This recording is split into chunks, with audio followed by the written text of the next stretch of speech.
For the past 2 years, our nation's kids have suffered. They've suffered socially, academically, and psychologically at the hands of Democratic politicians, the Biden administration, and their political bosses in the teachers' unions. Although kids are at the lowest risk of hospitalization and death from the Wuhan coronavirus, they've endured and they continue to endure some of the most excessive, extreme, and suffocating COVID restrictions of any population in our country. This treatment has been nothing short of cruel.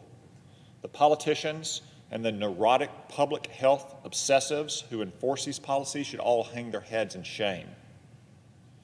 There are few things in a kid's life outside of family and church that are more important to them than their school. For them, open and happy schools are precious, but for teachers' union bosses like Randy Weingarten, they're just useful hostages. For the better part of a year, teachers' unions shut down our schools while they shook down politicians for more funding and benefits that they promised would allow them to reopen safely, yet they kept schools closed. They kept kids masked. Desperate parents watched their socially isolated kids fall behind while they engaged in Zoom schools. But the unions still dragged their feet. When schools finally reopened, our kids faced insane coronavirus protocols. They weren't allowed to sit with friends at lunch. They weren't allowed to play at recess. They have to eat outside on freezing cold days. And every moment of every day at every school, they were forced to wear a mask.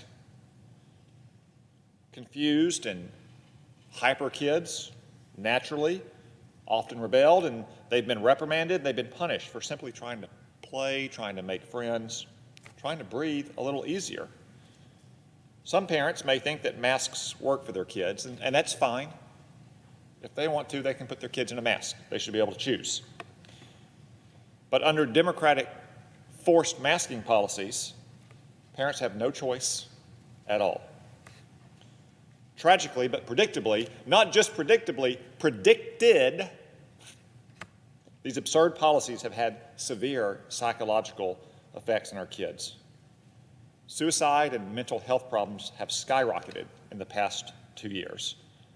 Grades have plummeted while depression has surged. And as often the case, those with the least have suffered the most.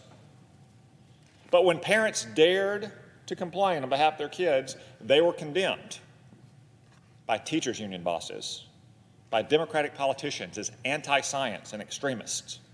They were investigated when Attorney General Merrick Garland sicked the feds on parents who were simply going to school boards to protest these stupid policies. The Secretary of Education threatened to withdraw federal funding from states and schools who did not have mask mandates. Thankfully, the tide has begun to turn. Sometimes I hear the phrase, the science changed. The science hasn't changed. What's changed is that there's an election coming, and Democrats have seen the polling on this question. Now they're running scared, and they want to pretend that they didn't force your kid to wear a mask for 2 years. You can see it in states that are run entirely by Democrats. California, New Jersey, New York, the president's own Delaware. Just yesterday, across the river in Virginia, the state Senate, to include many Democrats, voted not just to allow parents a choice, but to prohibit mask mandates by local schools. Yet in many places, forced masking remains. Kids as young as 2, 3, 4 are still being forced to wear hot, restricted, and ineffective masks for hours on end. Yes, ineffective because almost all those kids are wearing cloth masks, which don't even work. And that's not me speaking, that's the CDC speaking. These masks don't even work, yet the kids are forced to wear them all day long. And I can tell you that most Democratic politicians don't think they work either. How do we know that? Look at the candidate for governor in Georgia, Stacey Abrams. Or maybe I should say the governor of Georgia, since she still refuses to concede the 2018 election, and many of my Democratic colleagues have endorsed her view that she is somehow the shadow governor of Georgia. Just last week, photos emerged of her sitting in classrooms with masked kids grinning ear to ear, the only person not wearing a mask in the classroom. Or Gavin Newsom, the governor of California, who was yucking it up at SoFi Stadium when the Rams played the 49ers, taking pictures without a mask with Magic Johnson and a bunch of other celebrities while he enforced one of the most onerous mask mandates in the country.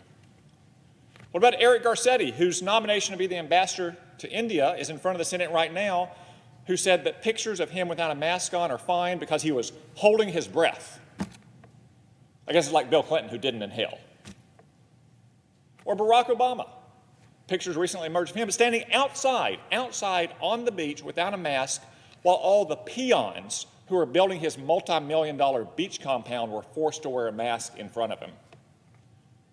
And I'll let you in on something. The same goes for Democratic senators. I was in a hearing this week. It was in a small, closed room. Not a single Democratic senator wore a mask in that hearing, in that room.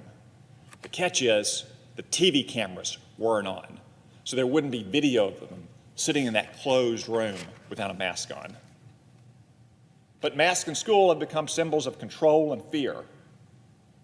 They're not instruments of public health. It's past time for the mask mandates to end and for parents across this country to have a choice. That's why I'm asking the Senate to pass my legislation today to require schools that receive federal funding to give parents a simple choice on whether their kids should wear a mask. And if my Democratic colleagues will join me, we can get this done now, today. That's why I urge them to support this bill. And I ask, Mr. President, as if in legislative session, unanimous consent that the Senate proceed to the immediate consideration of S3604, which is at the desk. Further, I ask unanimous consent that the bill be considered read a third time and passed, and that the motion to reconsider be considered made and laid upon the table.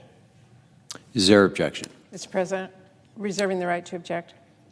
Senator from Washington. Thank you, Mr. President. I have said before, we all want to make sure our schools can stay safely open for in-person learning. But based on this legislation, it's not clear that's true for all of my Republican colleagues. Look, this is straightforward. If you want education decisions to happen at the local level, you do not tie the hands of state and local officials when they are trying to keep their students and educators safe.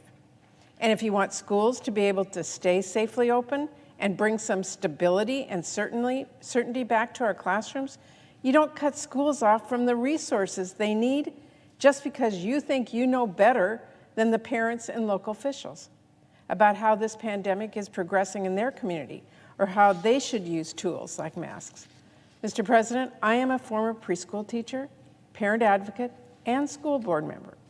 But let's be honest, you don't need classroom experience to see that right now, the very last thing we should be doing is denying schools the tools and resources to help kids learn safely.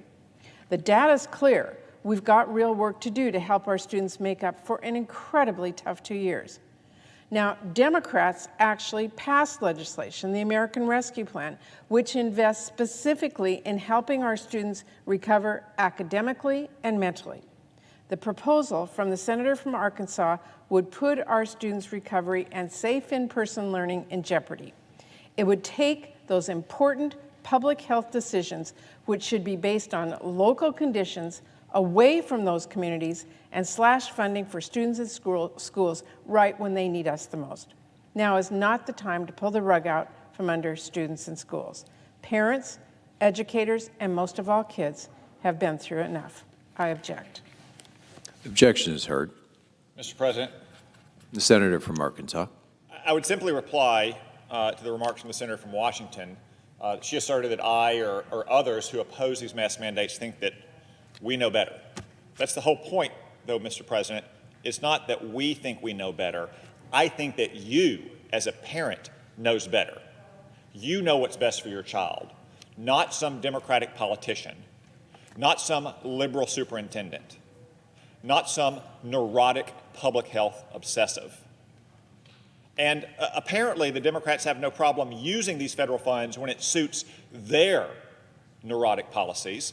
After all, the Department of Education last year threatened federal funding for states and schools that did not permit mask mandates. So the whole point of this exercise, Mr. President, is it's the Democrats who think they know better than parents to make the choices for the parents' kids. I'm disappointed today that my Democratic colleagues want to continue to see kids forced to wear masks in schools across America. But trust me, change is coming one way or the other. It'll be because Democratic politicians like Gavin Newsom run for the hills, or because the American people repudiate them all in November. I yield the floor.